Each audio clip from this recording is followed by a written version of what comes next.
ਸਤਿ ਸ਼੍ਰੀ ਅਕਾਲ। ਤੁਸੀਂ ਜੁੜੇ ਹੋਏ ਹੋ ਪੰਜਾਬੀ ਰੇਡੀਓ ਯੂਐਸਏ ਦੇ ਨਾਲ ਤੇ ਮੈਂ ਹਾਂ ਪ੍ਰਵੀਨ ਸ਼ਰਮਾ ਲੈ ਕੇ ਹਾਜ਼ਰ ਹਾਂ ਪ੍ਰੋਗਰਾਮ ਖਬਰ ਤੇ ਨਜ਼ਰ ਪ੍ਰੋਗਰਾਮ ਦੇ ਵਿੱਚ ਕਈ ਅਹਿਮ ਤੇ ਕਈ ਖਾਸ ਖਬਰਾਂ ਨੂੰ ਲੈ ਕੇ ਚਰਚਾ ਕਰਨ ਦੇ ਲਈ ਜੁੜ ਚੁੱਕੇ ਨੇ ਪੰਜਾਬ ਤੋਂ ਸੀਨੀਅਰ ਪੱਤਰਕਾਰ ਦੀਪਕ ਸ਼ਰਮਾ ਚਨਾਰਥਲ ਜੀ। ਸ਼ਰਮਾ ਸਤਿ ਸ਼੍ਰੀ ਅਕਾਲ, ਸਵਾਗਤ ਹੈ ਜੀ ਪੰਜਾਬੀ ਰੇਡੀਓ ਯੂਐਸਏ ਦੇ। ਸਤਿ ਸ਼੍ਰੀ ਅਕਾਲ ਪ੍ਰਵੀਨ ਜੀ, ਸਾਰੇ ਦਰਸ਼ਕਾਂ ਨੂੰ ਸਰੋਤਿਆਂ ਨੂੰ ਪਿਆਰ ਭਰੀ ਸਤਿ ਸ਼੍ਰੀ ਅਕਾਲ। ਸਤਿ ਸ਼੍ਰੀ ਅਕਾਲ ਜੀ। ਪ੍ਰੋਗਰਾਮ ਦੇ ਵਿੱਚ ਅੱਗੇ ਵਧਣ ਤੋਂ ਪਹਿਲਾਂ ਧੰਨਵਾਦ ਕਰਦੇ ਚੱਲੀਏ ਸਪਾਂਸਰਸ ਦਾ ਜਿਹੜੇ ਜ਼ਰੀਆ ਬਣਦੇ ਨੇ ਇਹਨਾਂ ਪ੍ਰੋਗਰਾਮਾਂ ਨੂੰ ਤੁਹਾਡੇ ਤੱਕ ਪਹੁੰਚਾਉਣ ਦੇ ਲਈ। ਖਾਲਸਾ ਇੰਸ਼ੋਰੈਂਸ ਏਜੰਸੀ ਵਾਲੇ, ਜਿਨ੍ਹਾਂ ਤੋਂ ਤੁਸੀਂ ਹਰ ਤਰੀਕੇ ਦੀ ਇੰਸ਼ੋਰੈਂਸ ਲੈ ਸਕਦੇ ਹੋ।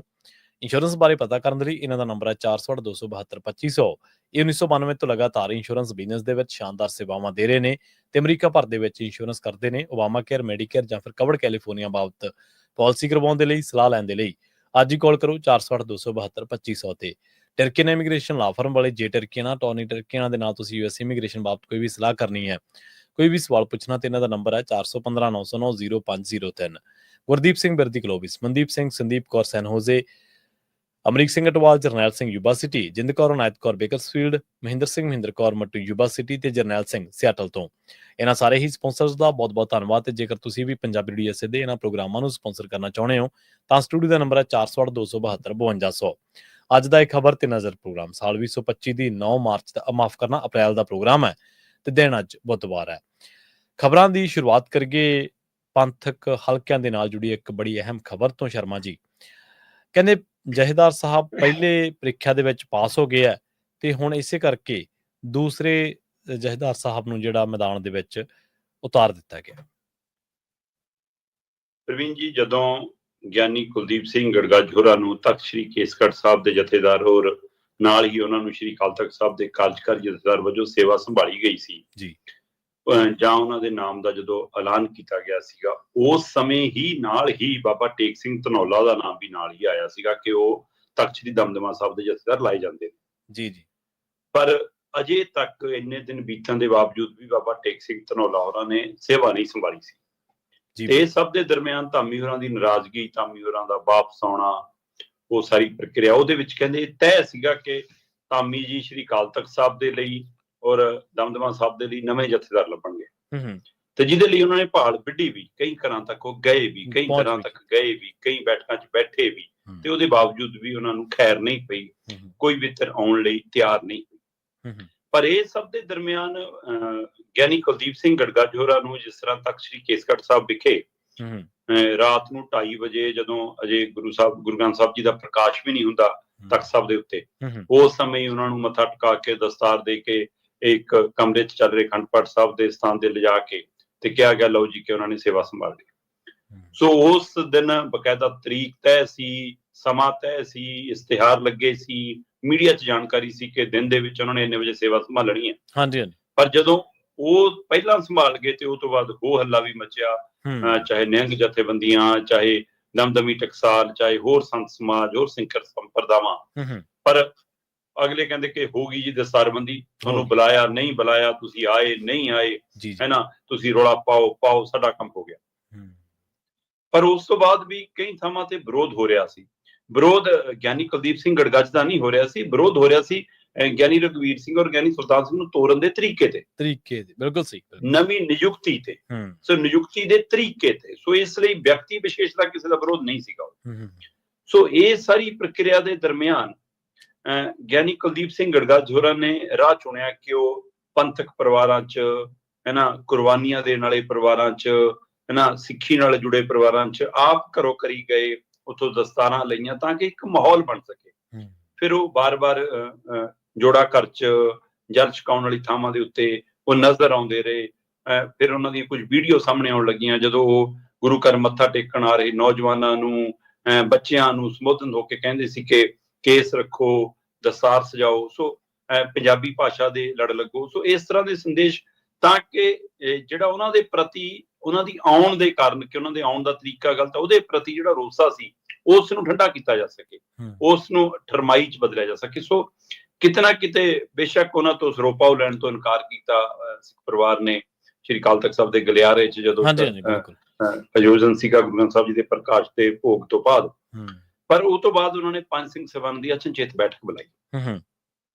ਹੁਣ ਜਦੋਂ ਪੰਜ ਸਿੰਘ ਸਾਹਿਬਾਨ ਦੀ ਬੈਠਕ ਹੋਈ ਤਾਂ ਉਹਦੇ ਵਿੱਚ ਬੇਸ਼ੱਕ ਸ਼੍ਰੀ ਹਰਿਮੰਦਰ ਸਾਹਿਬ ਦੇ ਹੈੱਡ ਗ੍ਰੰਥੀ ਨੂੰ ਜਾਂ ਹੋਰ ਕਿਸੇ ਗ੍ਰੰਥੀ ਸਿੰਘ ਨੂੰ ਸ਼ਾਮਲ ਵੀ ਨਹੀਂ ਕੀਤਾ। ਜਦੋਂ ਕਿ ਜਾਣਕਾਰੀ ਤਾਂ ਸਾਡੇ ਕੋਲ ਇਹ ਹੈ ਕਿ ਪਹੁੰਚ ਅਪਰੋਚ ਹੋਈ ਸੀ, ਉੱਥੋਂ ਕਿਸੇ ਵੀ ਗ੍ਰੰਥੀ ਸਿੰਘ ਨੇ ਆਉਣੋਂ ਹਾਮੀ ਨਹੀਂ ਭਰੀ, ਇਨਕਾਰ ਕਰਤਾ ਕਿ ਅਸੀਂ ਨਹੀਂ ਬੈਠਣਾ ਜੀ। ਜੀ ਜੀ ਬਿਲਕੁਲ। ਸੋ ਇਸ ਲਈ ਫਿਰ ਬੇਸ਼ੱਕ ਉਹਨਾਂ ਨੇ ਬਾਕੀ ਤਿੰਨੋਂ ਤਖਤਾਂ ਤੋਂ ਗ੍ਰੰਥੀ ਲਏ, ਪੰਜ ਪਿਆਰਿਆਂ ਚੋਂ ਸ਼੍ਰੀ ਅਕਾਲ ਤਖਤ ਸਾਹਿਬ ਦੇ ਪੰਜ ਪਿਆਰਿਆਂ ਚੋਂ ਇੱਕ ਪਿਆਰਿਆਂ ਨੂੰ ਲਿਆ। ਸੋ ਇੰਜ ਪੰਜ ਸਿੰਘ ਸਾਹਿਬਾਨ ਦੀ ਬੈਠਕ ਤਾਂ ਹੋ ਗਈ। ਸੋ ਹੁਣ ਉਸ ਬੈਠਕ ਦੇ ਵਿੱਚ ਉਹਨਾਂ ਨੇ ਕੋਈ ਵੀ ਉਹ ਵਿਵਾਦਿਤ ਇਸ਼ੂ ਨਹੀਂ ਛੂਹਿਆ ਜਿਹਦੇ ਕਾਰਨ ਫੇਰ ਮੁੜ ਕੇ ਕੋਈ ਰੋਸਾ ਪਨ ਪਏ। ਜੀ ਜੀ। ਉਹਨਾਂ ਨੇ ਰੂਟੀਨ ਦੇ ਵਿੱਚ ਜਿਹੜੀਆਂ ਕਾਰਵਾਈਆਂ ਦੇ ਲਈ ਸਦਾ ਹੀ ਸੰਸਥਾਵਾਂ ਆਵਾਜ਼ ਚੁੱਕਦੀਆਂ ਨੇ, ਉਹਨਾਂ ਨੂੰ ਹੀ ਬੈਠਕ 'ਚ ਲਿਆ ਕੇ ਗੱਲ ਅੱਗੇ ਤੋਰੀ ਤੇ ਕੱਲੀ ਗਿਆਨੀ ਇਕਬਾਲ ਸਿੰਘ ਵਾਲਾ ਮੁੱਦਾ ਛੂਹਿਆ ਤੇ ਬੈਠਕ ਹੋ ਗਈ। ਹੁਣ ਇਸ ਪ੍ਰਕਿਰਿਆ 'ਚੋਂ ਇਹ ਦਿਖਾਇਆ ਗਿਆ ਕਿ ਲਓ ਜੀ, ਗਿਆਨੀ ਕੁਲਦੀਪ ਸਿੰਘ ਗੜਗੱਜ ਆਪਣੀ ਪਹਿਲੀ ਪ੍ਰੀਖਿਆ 'ਚ ਪੂਰੀ ਤਰ੍ਹਾਂ ਪਾਸ ਹੋ ਗਏ। ਬੈਠਕ ਸਭ ਤੋਂ ਬੜਾ ਮਸਲਾ ਸੀ, ਉੱਥੇ ਵੀ ਕੋਈ ਹੋ ਹੱਲਾ ਨਹੀਂ ਹੋਇਆ, ਕੁਛ ਨਹੀਂ ਹੋਇਆ, ਬੈਠਕ ਵੀ ਹੋ ਗਈ। ਹੁਣ ਅਗਲੀ ਦੇ ਵਿੱਚ ਜਿਹੜੇ ਮਤਲਬ ਕਿ ਕੁਝ ਧਿਰਾਂ ਜਿਹੜੀਆਂ ਬਾਦਲ ਧਿਰ ਨਾਲ ਸਹਿਮਤ ਨਹੀਂ ਲੰਮੇ ਸਮੇਂ ਤੋਂ, ਉਹ ਧਿਰਾਂ ਕਹਿੰਦੀਆਂ ਵੀ ਹੁਣ ਅਗਲੀ ਬੈਠਕ ਦੇ ਵਿੱਚ ਗਿਆਨੀ ਕੁਲਦੀਪ ਸਿੰਘ ਗੜਗੱਜ ਤੋਂ ਆਪਣੇ ਸਕ੍ਰਿਪਟ ਵਾਲਾ ਕੰਮ ਕਰਾਉਣਗੇ, ਜਿਹੜੇ ਕੰਮ ਲਈ ਲਿਆਂਦਾ ਜੀ ਉਹ ਕੰਮ ਕਰਾਉਣਗੇ ਬਾਦਲ। ਜੇ ਘਰੇ ਬੁਲਾ ਕੇ ਜਥੇਦਾਰਾਂ ਤੋਂ ਜਿਹੜਾ ਸਿਰਸਾ ਮੁਖੀ ਨੂੰ ਮਾਫੀਨਾਮੇ ਦੇ ਹੁਕਮ ਦਵਾ ਸਕਦੇ ਨੇ, ਕਹਿੰਦੇ ਫਿਰ ਉੱਥੇ ਬੈਠ ਕੇ ਤਾਂ ਕੁਝ ਵੀ ਕਰਾ ਸਕਦੇ ਨੇ। ਸੋ ਇਸ ਲਈ ਕਹਿੰਦੇ ਜੀ ਅਗਲੀ ਚੋਂ ਹੋਣਾ, ਪਰ ਉਹਦੇ ਲਈ ਕੀ ਇੱਕੋ ਇੱਕ 11 ਕੀਤਾ ਜਾ ਰਿਹਾ। ਹੁਣ ਜਿਹੜੇ ਧਾਮੀ ਸਾਹਿਬ ਇਸ ਗੱਲ ਲਈ ਤਿਆਰ ਨਹੀਂ ਸੀ ਕਿ ਨਹੀਂ ਗਿਆਨੀ ਕੁਲਦੀਪ ਸਿੰਘ ਗੜਗੱਜ ਤੱਕ ਤਾਂ ਠੀਕ ਹੈ, ਉਹਨਾਂ ਨੂੰ ਤੁਸੀਂ ਤਖਤ ਸ੍ਰੀ ਕੇਸਗੜ੍ਹ ਸਾਹਿਬ ਦੀ ਜਥੇਦਾਰੀ ਸੌਂਪੋ, ਪਰ ਸ੍ਰੀ ਅਕਾਲ ਤਖਤ ਸਾਹਿਬ ਤੇ ਆਪਾਂ ਸਾਰੀਆਂ ਸੰਪਰਦਾਵਾਂ ਦੀ ਸਹਿਮਤੀ ਨਾਲ ਲਿਆਈਏ ਤਾਂ ਕਿ ਕੋਈ ਰੋਸਾ ਨਾ ਰਵੇ। ਉਹੀ ਮਤਲਬ ਪ੍ਰਧਾਨ ਧਾਮੀ ਜੀ ਇਹ ਵੀ ਚਾਹੁੰਦੇ ਸੀ ਕਿ ਦਮਦਮਾ ਸਾਹਿਬ ਵਿਖੇ ਵੀ ਕੋਈ ਪ੍ਰਮਾਣਿਤ ਸ਼ਖਸੀਅਤ ਨੂੰ, ਪ੍ਰਮਾਣਿਤ ਸਿੱਖ ਹਸਤੀ ਨੂੰ ਆਪਾਂ ਸੇਵਾ ਸੰਭਾਲੀਏ। ਸੋ ਇਸ ਪ੍ਰਕਿਰਿਆ 'ਚ ਬਾਬਾ ਟੇਕ ਸਿੰਘ ਧਨੌਲਾ ਦਾ ਨਾਮ ਐਲਾਨਣ ਦੇ ਬਾਵਜੂਦ ਉਸੇ ਦਿਨੇ ਨਾਲ ਹੀ ਜਦੋਂ ਗੜਗੱਜ ਹੋਰਾਂ ਨੂੰ ਸੇਵਾ ਐਲਾਨਣ ਦਾ ਫੈਸਲਾ ਹੋਇਆ, ਉਹਦੇ ਬਾਵਜੂਦ ਵੀ ਇੰਨੇ ਵਕਫੇ ਲੰਘਣ ਦੇ ਤੱਕ ਉਹਨਾਂ ਦਾ ਕੋਈ ਸੇਵਾ ਸੰਭਾਲਣ ਦੀ ਪ੍ਰਕਿਰਿਆ ਨਹੀਂ ਸਾਹਮਣੇ ਆਈ। ਪਰ ਅਚਾਨਕ ਨਾ ਤਰੀਕ, ਨਾ ਸਮਾਂ, ਨਾ ਜਾਣਕਾਰੀ, ਨਾ ਇਸ਼ਤਿਹਾਰ, ਨਾ ਬੈਨਰ, ਨਾ ਕਿਸੇ ਨੂੰ ਸੱਦਾ, ਉਸੇ ਤਰੀਕੇ ਨਾਲ ਆਓ ਜੀ ਫਟਾਫਟ ਲਓ ਜੀ ਦਸਤਾਰ ਭੇਂਟ ਜੀ ਹੋ ਗਏ ਜੀ ਸੇਵਾ ਸੰਭਾਲ। ਜੀ ਜੀ ਬਿਲਕੁਲ। ਹੁਣ ਸਵਾਲ ਇਹ ਹੈ ਕਿ ਧਾਮੀ ਸਾਹਿਬ ਇਨਕਾਰ ਕਿਉਂ ਕਰ ਰਹੇ ਸੀ ਬਾਬਾ ਟੇਕ ਸਿੰਘ ਧਨੌਲਾ ਨੂੰ ਸੇਵਾ ਦੇਣ ਤੋਂ, ਤੇ ਹੁਣ ਸੇਵਾ ਜਿਹਨਾਂ ਨੇ ਸੰਭਾਲ ਲਈ ਤਾਂ ਹੁਣ ਧਾਮੀ ਸਾਹਿਬ ਕਿਸ ਪੋਜੀਸ਼ਨ 'ਚ ਮੰਨੇ ਨੇ ਕਿ ਜਿਹੜੀਆਂ ਸ਼ਰਤਾਂ ਤੇ ਆਏ ਸੀ ਧਾਮੀ ਸਾਹਿਬ ਉਹਨਾਂ ਤੇ ਪਾਣੀ ਫਿਰ ਗਿਆ। ਹੁਣ ਪਹਿਲਾਂ ਕਹਿੰਦੇ ਸੀ ਕਿ ਸਿੰਘ ਸਾਹਿਬਾਨ ਦੀ ਨਿਯੁਕਤੀ ਇੱਕ ਸਾਂਝੀ ਕਮੇਟੀ ਕਰੂਗੀ, ਅਸੀਂ ਸਾਂਝੀ ਕਮੇਟੀ ਬਣਾਉਣ ਜਾ ਰਹੇ ਹਾਂ। ਹਾਂਜੀ ਹਾਂਜੀ ਬਿਲਕੁਲ।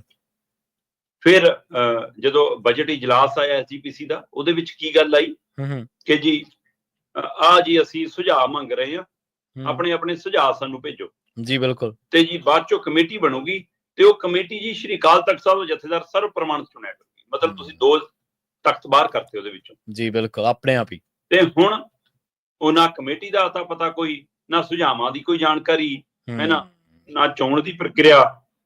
ਸੋ ਜੇ ਤੁਸੀਂ ਬਾਬਾ ਟੇਕ ਸਿੰਘ ਧਨੌਲਾ ਨੂੰ ਨਹੀਂ ਸੇਵਾ ਦੇਣੀ ਚਾਹੁੰਦੇ ਸੀ, ਉਹਨਾਂ ਦਾ ਨਾਮ ਐਲਾਨਣ ਦੇ ਬਾਵਜੂਦ ਵੀ, ਫਿਰ ਹੁਣ ਅੱਜ ਕਿਹੜੀ ਮਜਬੂਰੀ ਆ ਗਈ ਕਿ ਤੁਸੀਂ ਉਹਨਾਂ ਨੂੰ ਸੇਵਾ ਸੰਭਾਲੀ।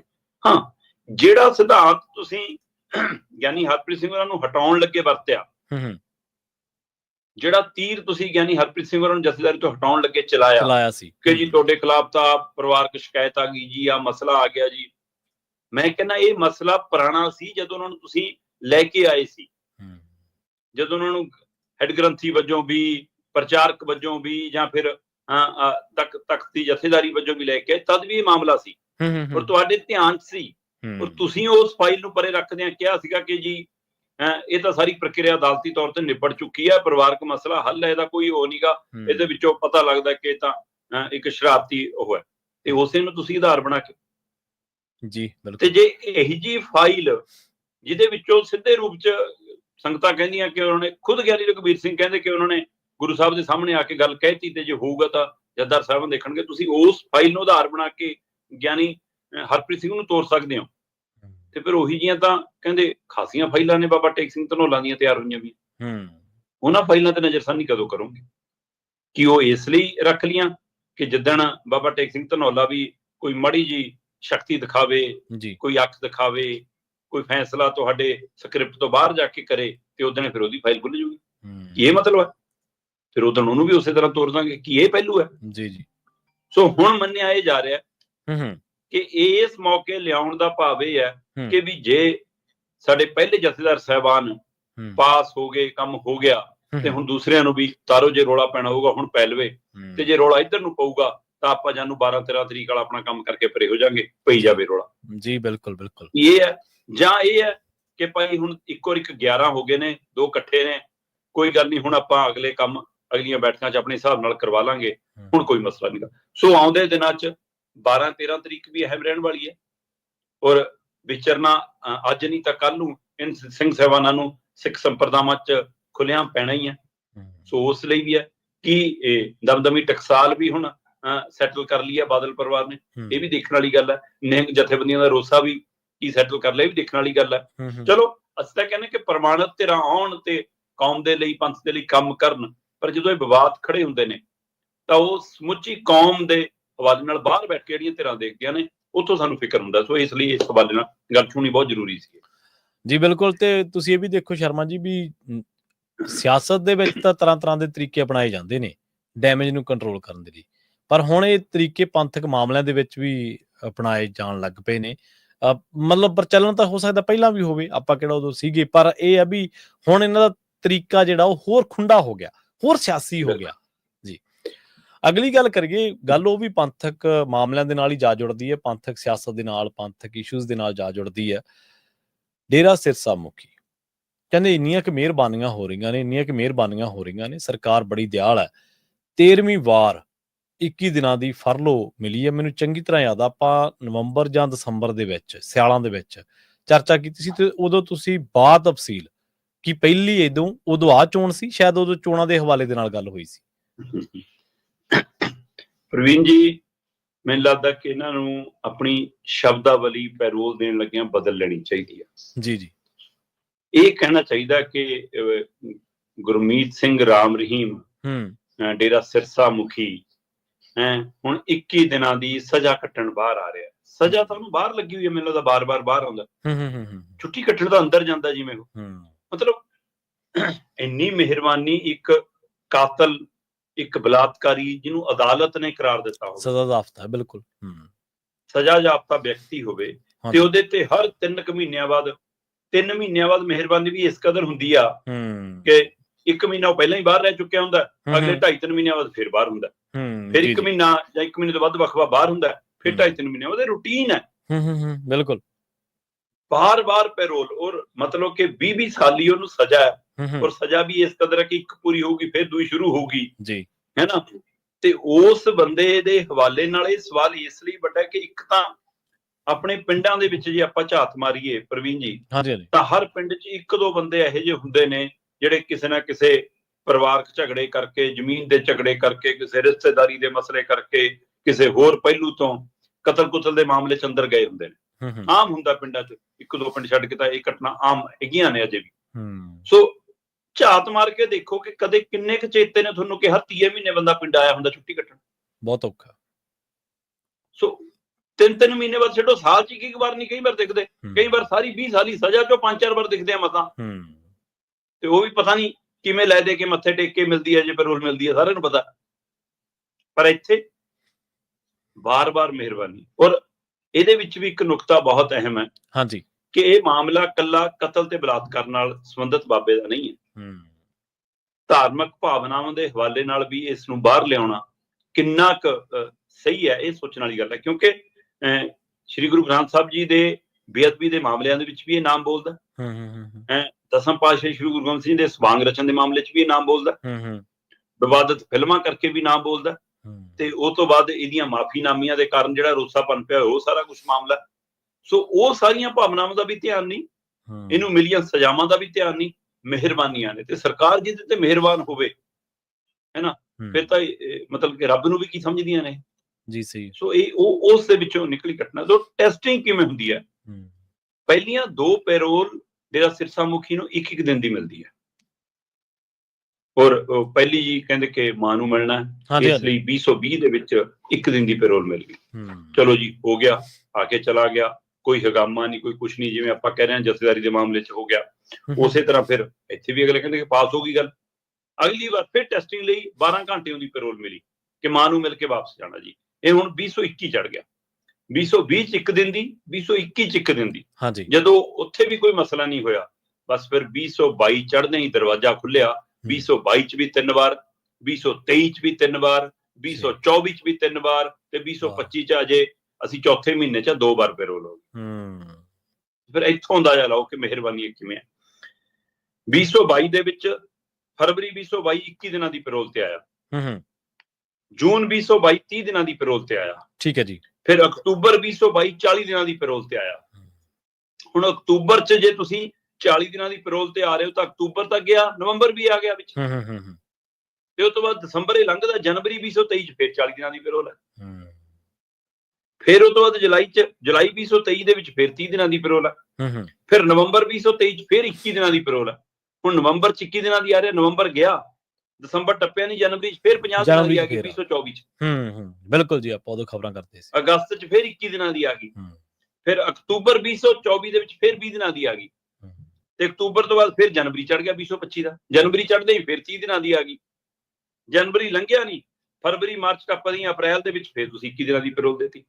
ਮਤਲਬ 2022 ਫਰਵਰੀ ਚ ਆ ਰਿਹਾ, 2023 ਜਨਵਰੀ ਚ ਆ ਰਿਹਾ, 2024 ਜਨਵਰੀ ਚ ਆ ਰਿਹਾ, 2025 ਜਨਵਰੀ ਚ ਆ ਰਿਹਾ, ਉਸ ਤੋਂ ਬਾਅਦ ਉਹੀ ਡਿਸਟੈਂਸ ਨਾਲ 3-3 ਵਾਰ ਪੈਰੋਲ ਮਿਲਦੀ ਤੁਰੀ ਆ ਰਹੀ ਆ। ਹੁਣ ਤਾਂ ਜਿਵੇਂ ਜਨਵਰੀ ਤੋਂ ਸਿੱਧੀ ਅਪ੍ਰੈਲ ਆਈ ਆ, ਬਾਕੀ ਤਾਂ ਫਿਰ ਜੂਨ ਜੁਲਾਈ ਅਗਸਤ ਹੈ, ਤੇ ਇੱਥੇ ਤਾਂ ਅਪ੍ਰੈਲ ਆਉਣ ਦਾ ਮਤਲਬ ਹੋ ਸਕਦਾ 2025 ਚ ਰਿਕਾਰਡ ਟੁੱਟ ਜਾਵੇ, 4 ਵਾਰ ਮਿਲ ਜਾਵੇ ਪੈਰੋਲ, ਇਹ ਵੀ ਨਹੀਂ ਪਤਾ। ਸਹੀ ਹੈ। ਸੋ ਇਸ ਲਈ ਹੁਣ ਤੱਕ ਜਿਹੜਾ ਸਿਰਸਾ ਮੁਖੀ ਨੂੰ 13 ਵਾਰ ਪੈਰੋਲ ਮਿਲ ਚੁੱਕੀ ਹੈ, ਔਰ ਪਹਿਲਾਂ 21 ਦਿਨ ਦੀ, ਫਿਰ 20 ਦਿਨਾਂ ਦੀ, ਫਿਰ 30 ਦਿਨਾਂ ਦੀ, ਫਿਰ 40 ਵੀ ਆਏ, ਵਿੱਚ 50 ਵੀ ਆਏ, ਤੇ ਫਿਰ ਪਹਿਲਾਂ ਜੀ ਇਹ ਯੂਪੀ ਦੇ ਉਸ ਡੇਰੇ 'ਚ ਰਹੂਗਾ ਜੀ, ਬਾਹਰ ਨਹੀਂ ਜਾ ਸਕਦਾ। ਫਿਰ ਪਿਛਲੀ ਵਾਰ 10 ਦਿਨਾਂ ਲਈ ਸਿਰਸੇ ਭੇਜਤਾ, ਤੇ ਐਕਚੁਅਲੀ ਤਾਂ ਹਨੀਪ੍ਰੀਤ ਆਈ ਜੇਲ੍ਹ ਦੇ ਬੂਹੇ ਤੋਂ ਸਿੱਧਾ ਹੀ ਸਿਰਸਾ ਡੇਰੇ ਲੈ ਕੇ ਚਲ ਗਈ। ਹੁਣ ਤਾਂ ਸਿੱਧਾ ਹੀ ਕੰਮ ਹੈ ਕਿ ਸਿਰਸੇ ਚਲੋ। ਸੋ ਇਸ ਲਈ ਇਹ ਪੂਰੀ ਤਰ੍ਹਾਂ, ਔਰ ਇਹਨਾਂ 13 ਦੇ ਵਿੱਚੋਂ 10 ਘੱਟੋ ਘੱਟ ਪੈਰੋਲ ਸਿੱਧੀਆਂ ਚੋਣ ਨਾਲ ਜੁੜੀਆਂ। ਹਾਂਜੀ ਹਾਂਜੀ, ਬਿਲਕੁਲ। ਚਾਹੇ ਉਹ ਹਰਿਆਣਾ ਹੋਵੇ, ਚਾਹੇ ਉਹ ਪੰਜਾਬ ਹੋਵੇ, ਚਾਹੇ ਉਹ ਮਤਲਬ ਤੁਹਾਡਾ ਰਾਜਸਥਾਨ ਹੋਵੇ, ਚਾਹੇ ਉਹਦੇ ਵਿੱਚ ਪੰਚਾਇਤੀ ਚੋਣਾਂ ਹੋਣ, ਚਾਹੇ ਵਿਧਾਨ ਸਭਾ ਚੋਣਾਂ ਹੋਣ, ਚਾਹੇ ਜ਼ਿਮਨੀ ਚੋਣਾਂ ਹੋਣ, ਚਾਹੇ ਉਹਦੇ ਵਿੱਚ ਲੋਕ ਸਭਾ ਦੀਆਂ ਚੋਣਾਂ ਹੋਣ, ਹਰ ਟਾਈਮ ਚੋਣ ਦਾ ਕਨੈਕਸ਼ਨ ਨਾਲ ਜੁੜਿਆ ਰਿਹਾ, ਘੱਟੋ ਘੱਟ 10 ਤੋਂ 11 ਪੈਰੋਲ ਦੇ ਵਿੱਚ। ਸੋ ਇਹ ਫਿਰ ਮਿਹਰਬਾਨੀਆਂ ਸਰਕਾਰ ਦੀਆਂ ਜਨਾਬ। ਤੇ ਜੇਕਰ ਏਦਾਂ ਪੈਰੋਲ ਮਿਲਦੀ ਆ, ਤੇ ਫਿਰ ਦੇਸ਼ ਦੇ ਜੇਲ੍ਹਾਂ ਦੇ ਅੰਦਰ ਕਿੰਨੇ ਉਹ ਸਮਾਜਿਕ ਕਾਰਕੁਨ ਬੈਠੇ ਨੇ ਜਿਹੜੇ ਕਿਸੇ ਲਹਿਰ ਦੇ ਕਾਰਨ, ਕਿਸੇ ਲੋਕ ਮੁੱਦਿਆਂ ਦੇ ਕਾਰਨ, ਜਾਂ ਆਪਸੀ ਕਿਸੇ ਟਕਰਾਵ ਦੇ ਕਾਰਨ ਅਦਾਲਤੀ ਸਜ਼ਾ ਜਾਬਤਾ ਸੀਗੇ, ਉਹ ਸਜ਼ਾ ਪੂਰੀ ਵੀ ਕਰ ਲਈ, ਉਹਦੇ ਬਾਵਜੂਦ ਉਹਨਾਂ ਦੀ ਪੈਰੋਲ ਕੀ ਰਿਹਾਈ ਕੀ ਕੁਛ ਨਹੀਂ। ਜਿਹਦੇ ਵਿੱਚ ਪੰਜਾਬ 'ਚ ਬੰਦੀ ਸਿੰਘ ਵਾਲਾ ਮਸਲਾ ਵੀ ਪੈਰਲ ਨਾਲ ਖੜਾ, ਉਹ ਤੁਰਿਆ ਆ ਰਿਹਾ ਕਿ ਸਜ਼ਾ ਪੂਰੀ ਕਰਨ ਦੇ ਬਾਅਦ ਵੀ ਕਹਿੰਦੇ ਜੀ ਕਿ ਇਹ ਨਾ ਸਮਾਜ ਲਈ ਖਤਰਾ ਨੇ। ਫਿਰ ਪੁਲਿਸ ਕਾਹਦੇ ਲਈ ਰੱਖੀ ਹੈ ਤੁਸੀਂ? ਗਿੱਟਿਆਂ 'ਚ ਗੋਲੀਆਂ ਮਾਰਨ ਵੀ ਰੱਖੀ ਹੈ ਨਾ। ਜੇ ਕੋਈ ਖਤਰਾ ਹੋਊਗਾ ਤਾਂ ਬਾਹਰ ਆ ਕੇ ਪਤਾ ਲੱਗ ਜੂਗਾ। ਜਦੋਂ ਅਦਾਲਤ ਨੇ ਫੈਸਲਾ ਸੁਣਾਤਾ ਕਿ ਬੰਦੇ ਨੂੰ 5 ਸਾਲ ਹੀ ਹੈ, 10 ਸਾਲ ਹੀ ਹੈ, 15 ਸਾਲ ਹੀ ਹੈ, ਔਰ ਉਹ ਭੁਗਤ ਲਈ, ਤੇ ਤੁਸੀਂ ਅਦਾਲਤ ਤੋਂ ਉੱਪਰ ਹੋ ਗਏ। ਸੋ ਇਹ ਆਪਣੇ ਆਪ 'ਚ ਕਿ ਸਰਕਾਰਾਂ ਇਹਨੂੰ ਕਿਵੇਂ ਟੈਕਲ ਕਰਨਾ ਹੈ, ਹਰ ਚੀਜ਼ 'ਚ ਰਾਜਨੀਤੀ ਹੈ, ਇਹਦੇ ਵਿੱਚ ਸਿੱਧੀ ਰਾਜਨੀਤੀ ਹੈ, ਕਿਉਂਕਿ ਜਿਹਦੇ ਮਗਰ ਭੀੜ ਹੈ ਤੇ ਉਸ ਭੀੜ ਦੇ ਮਗਰ ਸਿਆਸਤਦਾਨ ਨੇ, ਤੇ ਸਿਆਸਤਦਾਨ ਨੂੰ ਉਹ ਭੀੜ ਵੋਟਾਂ ਦਿਖਦੀਆਂ, ਤੇ ਇਹਨਾਂ ਨੂੰ ਭੀੜ ਇਕੱਠੀ ਕਰਨ ਲਈ ਰਾਜਨੀਤਿਕ ਚਿਹਰੇ ਚਾਹੀਦੇ ਹੁੰਦੇ ਨੇ। ਸੋ ਮਿਲ ਕੇ ਗੈਂਗ ਚੱਲਦੇ ਨੇ ਜੀ। ਫਿਰ ਜੇ ਤੁਸੀਂ ਗੱਲ ਕਰ ਰਹੇ ਸੀ ਨਾ ਕਿ ਜਿਹੜੇ ਸਮਾਜਿਕ ਕਾਰਕੁਨ ਨੇ ਜਾਂ ਬੰਦੀ ਸਿੰਘ ਨੇ, ਉਹਨਾਂ ਦੇ ਬਿਲਕੁਲ ਜਿਹੜੀ ਤੁਸੀਂ ਕਹੀ ਨਾ ਭੀੜ ਹੀ ਹੈ ਨਹੀਂ, ਕਿਉਂਕਿ ਉਹ ਤਾਂ ਜ਼ਿਆਦਾਤਰ ਤਾਂ ਉਹ ਮਿਨੋਰਟੀਜ਼ ਦੇ ਵਿੱਚੋਂ ਨੇ, ਘੱਟ ਗਿਣਤੀਆਂ ਦੇ ਵਿੱਚੋਂ ਨੇ। ਉਹਨਾਂ ਮਗਰ ਤਾਂ ਭੀੜਾਂ ਆਉਣਗੀਆਂ ਵੀ ਕਿੱਥੋਂ? ਉਹਨਾਂ ਮਗਰ ਤਾਂ ਉਹ ਜਦੋਂ ਹੈ ਹੀ ਮਿਨੋਰਟੀਜ਼ ਦੇ ਵਿੱਚ, ਜੇ ਉਹਨਾਂ ਦੇ ਆਪਦੇ ਕੁਣਬੇ ਵੀ ਆ ਜਾਣਗੇ ਤਾਂ ਉਹ ਕਿੰਨੇ ਕੁ ਹੋਣਗੇ? ਇਹੋ ਜਿਹੇ ਲੋਕਾਂ ਦੇ ਸਾਹਮਣੇ ਤਾਂ ਉਹਨਾਂ ਦੀ ਹੈਸੀਅਤ ਜੇ ਭੀੜ ਤੰਤਰ ਦੇ ਹਿਸਾਬ ਨਾਲ ਦੇਖੀ ਤਾਂ ਬਹੁਤ ਘੱਟ ਹੈ। ਔਰ ਦੂਜੀ ਗੱਲ, ਜੇ ਆ ਵੀ ਜਾਵੇ, ਹਾਂਜੀ, ਜੇ ਸਾਰੀਆਂ ਧਿਰਾਂ ਘੱਟ ਗਿਣਤੀ ਵਾਲੀਆਂ ਉਹਨਾਂ ਧਿਰਾਂ ਮਗਰ ਇਕੱਠੀਆਂ ਹੋ ਕੇ ਆ ਵੀ ਜਾਣ, ਹਾਂਜੀ, ਤਾਂ ਅੱਜ ਤਾਂ ਲੜਾਈ ਤਾਂ ਬਹੁ ਗਿਣਤੀ ਵਾਲੀ ਧਿਰ ਨੂੰ ਮਗਰ ਲਾਉਣ ਲਈ ਚੱਲ ਰਹੀ ਹੈ। ਬਿਲਕੁਲ ਜੀ, ਬਿਲਕੁਲ। ਇਸ ਲਈ ਉਹਨਾਂ ਨੂੰ ਉਹ ਚਾਹੀਦੇ ਨਹੀਂਗੇ। ਸਹੀ ਗੱਲ, ਸਹੀ ਹੈ। ਉਹ ਤਾਂ ਚਾਹੁੰਦੇ ਨੇ, ਨਰੇਟਿਵ ਦਾ ਦੂਆ ਸਿਰਜਿਆ ਜਾ ਰਿਹਾ। ਹਾਂਜੀ ਹਾਂਜੀ, ਮਤਲਬ ਪੰਜਾਬ ਦੇ ਵਿੱਚ ਪਿਛਲੇ ਸਤੰਬਰ ਤੋਂ ਲੈ ਕੇ ਹੁਣ ਤੱਕ 17-18 ਗ੍ਰਨੇਡ ਹਮਲੇ ਹੋ ਗਏ, ਥਾਣਿਆਂ ਤੇ ਗ੍ਰਨੇਡ ਹਮਲੇ ਹੋਏ, ਫਿਰ ਨਹੀਂ ਹਿੰਦੂ ਸਿੱਖ ਏਕਤਾ ਟੁੱਟੀ। ਇੱਕ ਲੀਡਰ ਦੇ ਘਰੇ ਹੋ ਗਿਆ, ਫਿਰ ਹਿੰਦੂ ਸਿੱਖ ਏਕਤਾ ਟੁੱਟ ਗਈ। ਬਿਲਕੁਲ ਫਾਰਮੂਲਾ ਸਮਝੋ ਨਾ ਕਿੱਥੇ ਹੈ। ਜੀ ਸਹੀ ਹੈ। ਸੋ ਫਾਰਮੂਲਾ ਬਹੁ ਗਿਣਤੀ ਨੂੰ ਨਾਲ ਲੈ ਕੇ ਤੁਰਨ ਦਾ ਹੀ ਹੈ ਕਿ ਸਾਡੀ ਝੋਲੀ ਆ ਜਾਵੇ। ਆਪ ਕਹਿੰਦੀ ਸਾਡੀ ਝੋਲੀ ਪੈ ਜਾਵੇ, ਬੀਜੇਪੀ ਕਹਿੰਦੀ ਸਾਡੀ ਝੋਲੀ ਪੈ ਜਾਵੇ, ਕਾਂਗਰਸੀ ਕਹਿੰਦੇ ਕਿਸੇ ਤਰ੍ਹਾਂ ਅਸੀਂ ਉਹਨੂੰ ਹਥਿਆ ਲਈਏ, ਦੂਏ ਨੇ ਜਿੰਨਿਆਂ ਨੇ ਮਗਰ ਆਉਣਾ ਉਹ ਆ ਜਾਣਗੇ, ਨਹੀਂ ਕੋਈ ਨਾ, ਸਾਰਿਆਂ ਦਾ ਹਾਲ ਹੈ। ਬਿਲਕੁਲ ਜੀ। ਦੂਜੀ ਗੱਲ ਇਹ ਹੈ ਸ਼ਰਮਾ ਜੀ ਕਿ ਕਾਨੂੰਨ ਨੂੰ ਲਾਗੂ ਕਿਵੇਂ ਕੀਤਾ ਜਾ ਰਿਹਾ ਦੁਨੀਆ ਦੇ ਉੱਪਰ, ਲੋਕਾਂ ਦੇ ਉੱਪਰ, ਇਹ ਵੱਡੀ ਗੱਲ ਆ। ਲੋਕਾਂ ਦਾ ਕਾਨੂੰਨ ਉੱਤੇ ਅੰਨਾ ਯਕੀਨ ਹੈ। ਲੋਕਾਂ ਨੂੰ ਲੱਗਦਾ ਕਿ ਸ਼ਾਇਦ ਕਾਨੂੰਨ ਸਾਡੀ ਰਾਖੀ ਕਰੂਗਾ, ਪਰ ਜਦੋਂ ਜਿਹੜੇ ਦੀ ਤੁਸੀਂ ਜ਼ਿਕਰ ਕੀਤਾ, ਪੂਰੀ ਹਿਸਟਰੀ ਦੱਸੀ ਆ ਵੀ ਇੰਨੀਆਂ ਪੇਰੋਲਾਂ 10 ਚੋਣਾਂ ਵੇਰੀ ਮਿਲੀਆਂ ਨੇ, ਜਦੋਂ ਉਹੋ ਜਿਹੇ ਬੰਦਿਆਂ ਨੂੰ ਜਿਹੜੇ ਸਾਈਨ ਕਰਦੇ ਨੇ ਉਹਨਾਂ ਨੂੰ ਤਾਂ ਟਿਕਟਾਂ ਦੇ ਰਹੀਆਂ ਨੇ ਪਾਰਟੀਆਂ। ਇੱਕ ਜੱਜ ਦੀ ਕੁਰਸੀ ਤੇ ਬੈਠਾ ਬੰਦਾ ਫੈਸਲਾ ਦੇ ਕੇ ਅਗਲੇ ਦਿਨ ਰਾਜ ਸਭਾ ਚਲਾ ਜਾਂਦਾ। ਕਿ ਇਹੋ ਜਿਹੀਆਂ ਮਿਸਾਲਾਂ ਨਾਲ ਤੁਸੀਂ ਕਾਨੂੰਨ ਦੇ ਵਿੱਚ ਵਿਸ਼ਵਾਸ ਪੈਦਾ ਕਰੋਗੇ ਲੋਕਾਂ ਦਾ, ਕਿ ਇੱਕ ਪੇਰੋਲਾਂ ਦੇਣ ਵਾਲਾ ਬੰਦਾ ਭਾਜਪਾ ਦੀ ਟਿਕਟ ਹਾਸਲ ਕਰ ਲੈਂਦਾ। ਫਿਰ ਲੋਕ ਅਹੁਦਿਆਂ ਨੂੰ ਜਾਣਗੇ ਨਾ, ਲੋਕ ਗਵਰਨਰ ਬਣਨ ਨੂੰ ਜਾਣਗੇ, ਲੋਕ ਰਾਜ ਸਭਾ ਨੂੰ ਜਾਣਗੇ, ਲੋਕ ਟਿਕਟਾਂ ਲੈਣ ਖਾਤਰ ਜਾਣਗੇ। ਫਿਰ ਉਹ ਇਹ ਥੋੜ੍ਹਾ ਦੇਖਣਗੇ ਵੀ ਇਹਦੇ ਨਾਲ ਕਾਨੂੰਨ ਦੀ ਜਿਹੜੀ ਅਸਲੀ ਪਰਿਭਾਸ਼ਾ ਉਹ ਖਤਮ ਹੋ ਰਹੀ ਹੈ ਜਾਂ ਕਾਨੂੰਨ 'ਚ ਭਰੋਸਾ ਖਤਮ ਹੋਊਗਾ। ਜੀ, ਅੱਗੇ ਚੱਲ ਗਿਆ ਆਪਾਂ ਸਿੱਖਿਆ ਕ੍ਰਾਂਤੀ ਦੇ ਵੱਲ ਗੱਲ ਕਰੀਏ। ਕਹਿੰਦੇ ਇਹ ਕ੍ਰਾਂਤੀ ਇੰਨਾ ਕੁ ਵੱਡਾ ਰੂਪ ਧਾਰਨ ਕਰ ਚੁੱਕੀ ਹੈ, ਇੰਨੇ ਕੁ ਵੱਡੇ ਪੱਧਰ ਤੇ ਫੈਲ ਚੁੱਕੀ ਹੈ ਵੀ ਜਿਹੜੇ ਪਖਾਨੇ ਨੇ ਉਹਨਾਂ ਦੀ ਜੇ ਮੁਰੰਮਤ ਵੀ ਹੁੰਦੀ ਹੈ ਤਾਂ ਉਹਦਾ ਵੀ ਉਦਘਾਟਨ ਕਰਨਾ ਪੈ ਰਿਹਾ ਜੀ। ਪ੍ਰਵੀਨ ਜੀ, ਜਦੋਂ ਸਰਕਾਰੀ ਨੀਤੀਆਂ ਘਟ ਰਹੀ ਸੀ, ਆਪਾਂ ਉਸ ਦਿਨ ਇਸ ਪਹਿਲੂ ਦੀ ਚਰਚਾ ਕੀਤੀ ਸੀ। ਜੀ ਬਿਲਕੁਲ ਕੀਤੀ ਸੀ, ਮੈਨੂੰ ਯਾਦ ਹੈ ਕਿ 10,000 ਤੋਂ ਵੱਧ ਸਕੂਲ, 25,000 ਤੋਂ ਵੱਧ ਉਦਘਾਟਨੀ ਪੱਥਰ, 55 ਦਿਨਾਂ ਦਾ ਰੋਡ ਮੈਪ, ਉਹ ਸਾਰਾ ਕੁਝ ਤਿਆਰ ਹੈ ਕਿ ਜੇ 10,500 ਦੇ ਕਰੀਬ ਸਕੂਲਾਂ 'ਚ 25,000 ਤੋਂ ਵੱਧ ਨੀਂਹ ਪੱਥਰ ਰੱਖੇ ਜਾਣਗੇ ਤਾਂ ਇਹਦਾ ਮਤਲਬ ਕਈ ਸਕੂਲ ਅਜਿਹੇ ਹੋਣਗੇ ਜਿੱਥੇ 3-3, 4-4 ਪੱਥਰ ਵੀ ਆਉਣਗੇ। ਫਿਰ ਆ ਗਈ ਉਦਾਹਰਨ, ਇੱਕ MLA ਨੂੰ ਮੈਂ ਦੇਖ ਰਿਹਾ ਸੀ, ਇੱਕ ਸਕੂਲ ਦੇ ਵਿੱਚ 3 ਪੱਥਰ, ਮਤਲਬ ਸਕੂਲ ਵੀ ਛੱਡੋ, ਇੱਕੋ ਕੰਧ ਦੇ ਉੱਤੇ 3 ਪੱਥਰ ਲਾਏ, ਇੱਕੋ ਕੰਧ ਤੇ ਇੱਕੋ ਬਰਾਂਡੇ 'ਚ ਤੁਰੇ ਆ ਰਹੇ ਨੇ। ਪਹਿਲਾਂ ਇੱਥੇ ਆਹ ਕਮਰੇ ਮੂਹਰੇ, ਫਿਰ ਦੂਏ ਕਮਰੇ ਮੂਹਰੇ, ਫਿਰ ਤੀਏ ਕਮਰੇ ਮੂਹਰੇ, ਪਤਾ ਨਹੀਂ ਹੁਣ ਇੱਕ ਲਾਇਬ੍ਰੇਰੀ ਦਾ ਰੱਖਤਾ, ਇੱਕ ਲੈਬ ਦਾ ਰੱਖਤਾ, ਇੱਕ ਕੰਧ ਦੀ ਮੁਰੰਮਤ ਦਾ ਰੱਖਤਾ, ਚਲੋ ਜੀ ਹੋ ਗਿਆ। ਸੋ ਇਹ ਜਿਹੜਾ ਤਰੀਕਾ ਹੈ, ਮੈਂ ਉਸ ਦਿਨ ਵੀ ਗੱਲ ਕੀਤਾ ਸੀ ਕਿ ਇਹ 4 ਦੀਵਾਰੀ ਛੱਡੋ, 4 ਦੀਵਾਰੀ ਦੀ ਮੁਰੰਮਤ ਦਾ ਵੀ, ਪਖਾਨਾ ਛੱਡੋ, ਪਖਾਨੇ ਦੀ ਮੁਰੰਮਤ ਦਾ ਵੀ ਨੀਂਹ ਪੱਥਰ ਰੱਖਣਗੇ। ਔਰ ਬਿਲਕੁਲ ਉਹ ਤਸਵੀਰ ਸਾਹਮਣੇ ਆਈ ਆ। ਮੁੱਖ ਮੰਤਰੀ ਸਾਹਿਬ ਦਾ ਨਾਮ ਲਿਖ ਕੇ ਕਿ ਉਹਨਾਂ ਦੀ ਅਗਵਾਈ ਹੇਠ, ਸਿੱਖਿਆ ਮੰਤਰੀ ਸਾਹਿਬ ਦਾ ਨਾਮ ਲਿਖ ਕੇ ਉਹਨਾਂ ਦੀ ਦੇਖ ਰੇਖ ਹੇਠ, ਹੈ ਨਾ, MLA ਲਾਭ ਸਿੰਘ ਉਗੋਕੇ ਜੀ ਨੇ ਘੁੰਨਸ ਬਰਨਾਲਾ ਦੇ ਵਿੱਚ ਸਕੂਲ ਦੇ ਪਖਾਨੇ ਦੀ ਮੁਰੰਮਤ ਦਾ ਨੀਂਹ ਪੱਥਰ ਰੱਖਿਆ। ਠੀਕ ਹੈ। ਤੋ ਉਦਘਾਟਨ ਕੀਤਾ ਕਿ ਮੁਰੰਮਤ ਹੋ ਗਈ, ਕੰਪਲੀਟ ਹੋ ਗਈ। ਸੋ ਹੁਣ ਇਹ ਇਹੋ ਜਿਹੇ ਕੰਮਾਂ ਦੀ ਰੀਵਨ ਕਟਾਈ ਹੋਊਗੀ, ਮਤਲਬ ਪਖਾਨਿਆਂ ਦੀ ਰੀਵਨ ਕਟਾਈਆਂ ਕਰ ਲਓ। ਇਹ ਕਿੱਧਰ ਨੂੰ, ਕਿਹੜੀ ਸਿੱਖਿਆ ਕ੍ਰਾਂਤੀ ਮੈਨੂੰ ਸਮਝਾ ਦੇਣ। ਪਹਿਲਾਂ ਮਾਸਟਰਾਂ ਨੂੰ ਇਸ ਗੱਲਾਂ ਲਈ ਤੁਸੀਂ ਗਾਲਾਂ ਕੱਢੀ ਜਾਂਦੇ ਹੋ ਕਿ ਵੀ ਭੀੜ ਨਹੀਂ ਇਕੱਠੀ ਹੋਈ ਸਤੋਂ, ਹੈ ਨਾ, ਤੁਹਾਨੂੰ ਕਲਾਸ ਨਹੀਂ ਚਲਾਉਣੀ ਆਉਂਦੀ, ਤੁਹਾਨੂੰ ਨਿਆਣੇ ਨਹੀਂ ਬਿਠਾਉਣੇ ਆਉਂਦੇ। ਉਹ ਮੀਡੀਆ 'ਚ ਅਗਲਿਆਂ ਦੇ ਲੋਕ ਐਫੀਡੈਵਿਟ ਕੱਢ ਦਿਖਾਈ ਜਾਂਦੇ ਨੇ, ਸਾਡੇ ਪੱਤਰਕਾਰ ਕਈ ਭਰਾ, ਕਿਆ ਲੋ ਜੀ ਆਪ ਤਾਂ +2 ਹੈ ਤੇ ਇਹ B.Ed ਵਾਲੇ, M.Ed ਵਾਲੇ, ਇਹਨਾਂ ਟੈਟ ਪਾਸ ਵਾਲੇ ਅਧਿਆਪਕਾਂ ਨੂੰ ਦੱਸੂਗਾ ਜੀ। ਮੈਂ ਕਹਿੰਦਾ ਅਧਿਆਪਕਾਂ ਦੇ ਵਿੱਚ, ਸਿਸਟਮ ਦੇ ਵਿੱਚ ਰਹਿੰਦਿਆਂ ਪੜ੍ਹਾਉਂਦਿਆਂ ਕੋਈ ਖਾਮੀ ਹੈ, ਗੈਰ ਹਾਜ਼ਰੀ ਦਾ ਕੋਈ ਮਸਲਾ, ਤੁਸੀਂ ਵਿਭਾਗੀ ਕਾਰਵਾਈ ਕਰੋ। ਸਹੀ ਗੱਲ, ਤੁਹਾਨੂੰ ਅਧਿਕਾਰ ਹੈ, ਤੁਸੀਂ ਉਹਦੀ ਰਿਪੋਰਟ ਤਿਆਰ ਕਰੋ, ਸਿੱਖਿਆ ਵਿਭਾਗ ਕਰੇ, ਜਿਹੜਾ ਐਕਸ਼ਨ ਲੈਣਾ ਲਵੇ। ਪਰ ਤੁਸੀਂ ਜਨਤਕ ਤੌਰ ਦੇ ਉੱਤੇ ਅਧਿਆਪਕਾਂ ਨੂੰ ਏਦਾਂ ਕਿਵੇਂ ਬਦਤਮੀਜ਼ੀ ਨਾਲ ਬੋਲ ਸਕਦੇ ਹੋ? ਇੱਥੋਂ ਤੁਹਾਡੇ ਗਿਆਨ ਦਾ, ਤੁਹਾਡੀ ਸਮਝ ਦਾ ਸਿੱਧਾ ਨੰਗਾ ਚਿੱਟਾ ਪ੍ਰਗਟਾਵਾ ਹੁੰਦਾ। ਸਹੀ ਬਿਲਕੁਲ। ਸੋ ਜਿਹੀ ਜੀ ਕੋਕੋ, ਉਹੇ ਜਿਹੇ ਨਿਆਣੇ, ਜਿਸ ਤਰੀਕੇ ਨਾਲ ਮੁੱਖ ਮੰਤਰੀ ਸਾਹਿਬ ਸਾਡੇ ਚੁਟਕਲੇ ਸੁਣਾ ਕੇ ਜਾਂਦੇ ਨੇ, ਉਹੇ ਜਿਹਾ ਹਾਲ ਸਾਡੇ ਅੱਗੇ MLA ਮੰਤਰੀਆਂ ਦਾ ਹੋ ਰਿਹਾ ਹੈ ਨਾ। ਤੇ ਕੇਜਰੀਵਾਲ ਜੀ, ਮਨੀਸ਼ ਸਿਸੋਦੀਆ ਜੀ, ਕਿਵੇਂ ਸਾਡੇ ਮੁੱਖ ਮੰਤਰੀ ਸਾਹਿਬ ਦੇ ਇੱਕ ਵੀਡੀਓ ਆ ਰਹੀ ਆ ਕਿ ਮੁੱਖ ਮੰਤਰੀ ਸਾਹਿਬ ਪਿੱਛੇ ਤੁਰੇ ਆ ਰਹੇ ਨੇ, ਕੇਜਰੀਵਾਲ ਜੀ ਮੂਹਰੇ ਆ ਰਹੇ ਨੇ, ਸਾਡੇ ਸਿਹਤ ਮੰਤਰੀ ਬਲਬੀਰ ਸਿੰਘ ਜੀ ਕੇਜਰੀਵਾਲ ਜੀ ਨੂੰ ਸਾਰਾ ਕੁਝ ਸਮਝਾ ਰਹੇ ਨੇ, ਭਗਵੰਤ ਮਾਨ ਜੀ ਖੜੇ ਨੇ, ਹੈ ਨਾ। ਤੇ ਇੱਕ ਮੈਂ ਕੱਲ ਦੇਖ ਰਿਹਾ ਸੀਗਾ, ਮੋਢਾ ਮਾਰ ਕੇ ਪ੍ਰੈਸ ਕਾਨਫਰੰਸ 'ਚ ਮਨੀਸ਼ ਸਿਸੋਦੀਆ ਪਰੇ ਕਰਦੇ ਨੇ ਮੁੱਖ ਮੰਤਰੀ ਨੂੰ ਕਿ ਖੜ ਜਾ, ਮੈਂ ਗੱਲ ਕਰਦਾ। ਸੋ ਇੱਥੋਂ ਹੀ ਸਾਰਿਆਂ ਨੂੰ ਪਤਾ ਕਿ ਭਾਈ ਮੁੱਖ ਮੰਤਰੀ ਹੁਣ ਕਿਸ ਸਥਿਤੀ 'ਚ ਹੈ, MLA ਕਿਸ ਸਥਿਤੀ 'ਚ ਨੇ। ਜੋ ਦਿੱਲੀ ਤੋਂ ਲਿਖ ਕੇ ਆ ਗਿਆ, ਮਤਲਬ ਨਾ ਤਾਂ ਕਿਸੇ ਨੂੰ ਇਹ ਸ਼ਰਮ ਆਈ ਕਿ ਹਾਂ ਅਸੀਂ ਇਹ ਕਿਹੜਾ ਕਾਰਜ ਵੱਡਾ ਮਾਰ ਲਿਆ, ਕਿਹੜੀ ਮੱਲ ਮਾਰ ਲਈ, ਕਿਹੜੀ ਨਵਾਂ ਕੰਮ ਕਰਤਾ ਕਿ ਹਾਂ ਪਖਾਨਾ ਦੀ ਮੁਰੰਮਤ ਕਰਤੀ ਜੀ, ਪਲੱਸ ਕੱਲ ਨੂੰ ਟੂਟੀਆਂ ਦੇ ਵੀ ਉਦਘਾਟਨ ਦਾ ਪੱਥਰ ਲਾ ਦਿਓ, ਟੂਟੀ ਬਦਲੀ ਜੀ, ਹੈ ਨਾ। ਮਤਲਬ ਇਹ ਸਥਿਤੀ 'ਚ ਲਿਆ ਕੇ ਖੜਾਤਾ। ਚੰਗਾ ਹੁੰਦਾ ਤੁਸੀਂ ਪੰਜਾਬ ਦੇ ਸਕੂਲਾਂ 'ਚ ਅਧਿਆਪਕ ਪੂਰੇ ਕਰਦੇ, ਤੁਸੀਂ ਜਿਹੜੇ ਮੁੱਖ ਮੰਤਰੀ ਸਾਹਿਬ ਸੰਗਰੂਰ ਤੁਹਾਡੇ ਘਰਾਂ ਮੂਹਰੇ ਬੈਠੇ ਨੇ, ਉਹਨਾਂ ਜਵਾਕਾਂ ਨੂੰ ਸਕੂਲਾਂ 'ਚ ਲੈ ਕੇ ਜਾਂਦੇ ਕਿ ਲਓ ਭਾਈ ਸਾਂਭੋ ਡਿਊਟੀਆਂ, ਤੁਸੀਂ ਉਹਨਾਂ ਲਈ ਅਹੁਦੇ ਕ੍ਰੀਏਟ ਕਰਦੇ। 12,000 ਰੁਪਏ ਨੂੰ ਬੱਚੇ ਜਿਹੜੇ MA B.Ed ਦੂਸਰੇ ਯੂਨੀਵਰਸਿਟੀਆਂ 'ਚ ਪੜ੍ਹਾਉਣ ਵਾਲੇ ਟੈਸਟ ਸਾਰੇ ਪਾਸ ਕਰਕੇ, ਹੈ ਨਾ, ਪ੍ਰਾਈਵੇਟ ਕਾਲਜਾਂ 'ਚ 12,000 ਰੁਪਏ ਮਹੀਨੇ ਨੂੰ ਕੰਮ ਕਰਦੇ ਆ ਦਿਹਾੜੀ ਬੇਸ ਤੇ। ਔਰ ਪਿਛਲੇ 5-5, 7-7 ਸਾਲਾਂ ਤੋਂ, ਮਤਲਬ ਬਾਦਲ ਸਰਕਾਰ ਦੇ ਸਮੇਂ ਤੋਂ ਲਟਕਦੇ ਆ ਰਹੇ ਮਾਮਲੇ, ਕੈਪਟਨ ਸਰਕਾਰ ਦੇ, ਚੰਨੀ ਸਰਕਾਰ ਦੇ ਸਮੇਂ ਵੀ ਲੰਘ ਗਏ ਤੇ ਹੁਣ ਤੁਹਾਡੇ ਵੀ 3 ਸਾਲ ਲੰਘ ਗਏ। ਉਹਨਾਂ ਦੀ ਸਥਿਤੀ ਉਹੀ ਹੈ, ਉਹਨਾਂ ਨੂੰ ਲਾ ਲੈਂਦੇ ਗੱਲ। ਜਿਹੜਾ 25 ਕਰੋੜ ਖਰਚਿਆ ਹੈ, ਜੇ ਅਗਲੀ ਪਨੀਰੀ ਨੂੰ ਤਿਆਰ ਕਰਨ ਲਈ ਤੁਸੀਂ ਢਾਂਚੇ ਤੇ ਲਾਉਂਦੇ ਤਾਂ ਸ਼ਾਇਦ ਹੋਰ ਕੁਝ ਹੁੰਦਾ। ਪਰ ਇਹ ਉਦਘਾਟਨੀ ਪੱਥਰ, ਮੈਂ ਉਸ ਦਿਨ ਵੀ ਕਿਹਾ ਸੀ, ਮੈਂ ਅੱਜ ਵੀ ਕਹਿਣਾ, ਇਹ ਜੇ RTI ਰਾਹੀਂ ਜਾਂ ਨਿਰਪੱਖ ਤਰੀਕੇ ਨਾਲ ਇਨਕੁਆਇਰੀ ਹੋ ਜਵੇ ਤਾਂ ਬੜਾ ਘੁਟਾਲਾ ਨਿਕਲੂਗਾ। ਇੱਕ ਨਹੀਂ, ਇਹ ਜੇ ਦਰਜਨਾਂ ਘੁਟਾਲੇ ਨਿਕਲਣਗੇ ਕਿ ਪੈਸਾ ਪੰਜਾਬ ਦਾ ਸਰਕਾਰੀ ਕਿਵੇਂ ਸ਼ੰਭੂ ਪਾਰ ਗਿਆ। ਹਾਂਜੀ ਬਿਲਕੁਲ। ਸ਼ਰਮਾ ਜੀ, ਜਦੋਂ ਮੁੱਖ ਮੰਤਰੀ ਨੂੰ ਮੋਢੇ ਵੱਜ ਰਹੇ ਨੇ, ਤੁਹਾਨੂੰ ਕੀ ਲੱਗਦਾ ਵੀ ਉੱਥੇ MLA ਗੱਲ ਰੱਖਣ ਦਾ ਸਾਹ ਕੱਢ ਲੈਣਗੇ? ਉੱਥੇ ਉਹਨਾਂ ਨੂੰ ਜਦੋਂ ਆਪਦੇ ਲੀਡਰ ਦੇ ਬਾਰੇ ਪਤਾ ਵੀ ਇਹ ਕਿੰਨਾ ਕੁ ਗੱਲ ਕਰ ਸਕਦਾ ਜਾਂ ਇਹਦੀ ਕਿੰਨੀ ਕੁ ਆਜ਼ਾਦੀ ਹੈ ਜਾਂ ਕਿੰਨਾ ਕੁ ਦਾਇਰਾ ਹੈ, ਤੇ ਜਦੋਂ ਉਹਨਾਂ ਨੂੰ ਆਪਣੇ ਉਤਲੇ ਲੀਡਰ ਦਾ ਪਤਾ, ਤੇ ਫਿਰ ਆਪ ਉਹ ਕਿੰਨਾ ਕੁ ਵਿਧਾਇਕ ਕੀ ਕਰ ਲੂਗਾ ਜਦੋਂ ਮੁੱਖ ਮੰਤਰੀ ਦੀ ਹਸਤੀ ਇਹ ਹੈ। ਦੂਜੀ ਗੱਲ ਇਹ ਹੈ ਸ਼ਰਮਾ ਜੀ ਕਿ ਮਰਿਆਦਾ ਹੁੰਦੀ ਹੈ ਇੱਕ, ਬੇਸ਼ੱਕ ਤੁਸੀਂ ਮੰਤਰੀ ਬਣ ਗਏ ਪਰ ਉਸ ਮਰਿਆਦਾ ਤੋਂ ਬਾਹਰ ਨਹੀਂ। ਉਹ ਸਮਾਜਿਕ ਵੀ ਹੈ, ਉਹ ਵਿਭਾਗੀ ਵੀ ਹੈ, ਤੇ ਉਹ ਹੋਰ ਤਰੀਕੇ ਦੀ ਵੀ ਹੈ। ਮਰਿਆਦਾ ਦਾ ਮਤਲਬ ਇਕੱਲਾ ਇਹ ਨਹੀਂ ਵੀ ਇਕੱਲੇ ਮੰਤਰੀ ਤੇ ਲਾਗੂ ਹੁੰਦੀ ਹੈ, ਅਫਸਰਸ਼ਾਹੀ ਤੇ ਵੀ। ਅਫਸਰਸ਼ਾਹੀ ਉਹਨੂੰ ਜਵਾਬਦੇਹ ਹੈ।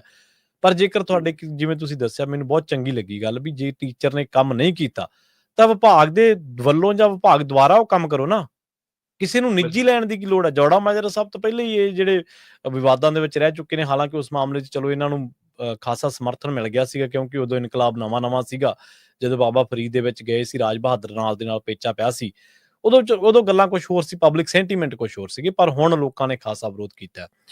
ਅਗਲੀ ਗੱਲ ਕਰੀਏ ਜ਼ਿਮਨੀ ਚੋਣ ਦੀ। ਇੱਕ ਦਿਨ ਆਪਾਂ ਚਰਚਾ ਕੀਤੀ ਸੀ, ਤੁਹਾਨੂੰ ਯਾਦ ਹੋਣਾ, ਵੀ ਕੇਜਰੀਵਾਲ ਦਾ ਜ਼ੋਰ ਲੱਗਿਆ ਪਿਆ, ਟਿੱਲ ਲੱਗਿਆ ਪਿਆ, ਕਿਸਾਨਾਂ ਨੂੰ ਭੰਡਣ ਤੋਂ ਲੈ ਕੇ ਤੇ ਹੋਰ ਜਿੰਨੀਆਂ ਚੀਜ਼ਾਂ ਹੀ ਵਾਪਰ ਰਹੀਆਂ ਨੇ। ਇੱਕ ਦਿਨ ਤੁਸੀਂ ਉਹ ਵੀ ਦੱਸਿਆ ਸੀਗਾ ਧਾਰਮਿਕ ਥਾਵਾਂ ਦੇ ਹਵਾਲੇ ਦੇ ਨਾਲ, ਕਿ ਇਹ ਵੀ ਦਿੱਲੀ ਦੀ ਵਸੋਂ ਨੂੰ, ਇੱਕ ਤਬਕੇ ਨੂੰ ਖੁਸ਼ ਕਰਨ ਦਾ ਤਰੀਕਾ ਹੋ ਸਕਦਾ। ਤੇ ਉਧਰ ਜੇ ਭਾਜਪਾ ਦੀ ਰਾਜਨੀਤੀ ਦੀ ਗੱਲ ਕਰ ਲਈਏ ਤਾਂ ਬਿੱਟੂ ਦਾ ਜ਼ੋਰ ਕਹਿੰਦੇ ਭਾਜਪਾ ਨਾਲੋਂ ਵੀ ਜ਼ਿਆਦਾ ਲੱਗਿਆ ਪਿਆ ਜ਼ਿਮਨੀ ਚੋਣ ਦੀ ਸੀਟ ਕੱਢਣ ਦੇ ਲਈ।